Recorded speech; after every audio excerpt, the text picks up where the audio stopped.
it's before my time, but one of Kaz's promotions, and they ranged from throwing chickens off the roof of his buildings to I guess one of the most extreme was hiring this guy he called Digger Odell.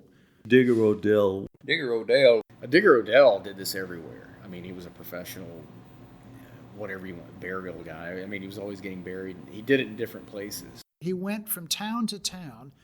He would sell this notion to usually a local grocer, and he would then be buried, and there was a pipe that ran down from, I don't know how deep the hole actually was, and he could either get air, but then he said you could also pour soup down it. Of course, he had bathroom facilities in there. I mean, it was a special made coffin that he had, but he was laying in a coffin. He was literally in a coffin. He had a phone that people could call him and things like that. Buried him alive. It was the promotion. See how long he could stay down there. They put asphalt over the top. They sealed him in. Of course, it was that because he had a glass window that you could look down in there, and it had lights down in there. It brought tons of people. Some maybe didn't shop, just to see what was going on, but while you're there in the parking lot, you might as well buy some of his groceries, which was his intent, obviously. He kind of needed some air, so I think it was Westinghouse or GE that Kaz went to and got him an air conditioner, and he charged GE or Westinghouse to say that he was, I mean, it wasn't nothing. I mean, Kaz always making money. Everything he done was for money. And so he would charge to say he's been cooled by Westinghouse or something like that. Kaz was always doing that. He gave away free ponies all through the years. And he was fun. He was like a carny guy. He made hard work fun, look fun. He entertained people, yet he was a businessman. And that was a genius. Digger Odell was part of that.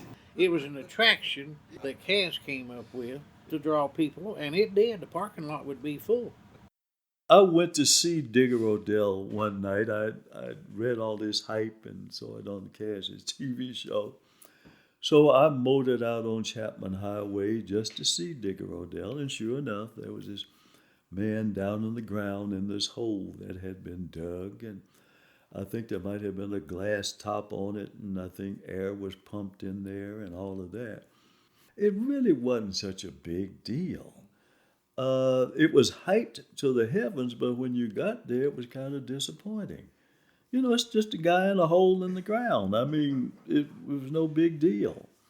But I wasted my gas going on Chapman Highway to see it. He's told me he had a written contract, and it specified a certain number of days, he's supposed to stay underground. And at some point, they had a tube, coming out for air and where he could yell, and I guess they could yell back at him. And he had started getting claustrophobic or something started happening. He wanted to be dug up. And Kaz said, I ain't going to dig him up. He's bringing too much business in, So finally, and they had a nurse that would go over there and check his vitals and everything, Kaz told me he got a bunch of his girls that worked checkout and whatever for his store, and bought some white nurses' outfits and put them in nurses' outfits and had them out there running around like it was really heightening up the tension. Something's going to happen. This guy's going to die in Kaz's parking lot. But he kept him down there some additional time before he finally let him out. He decided he'd been there long enough and wanted to come up, and Walker said, no, you haven't finished the contract. And they sold tons of groceries. But when they brought him up, it was the same time that President Eisenhower was coming to the railroad station, and apparently there were more people in that parking lot to see Digger Odell be exhumed than were actually at the Southern Railway Station.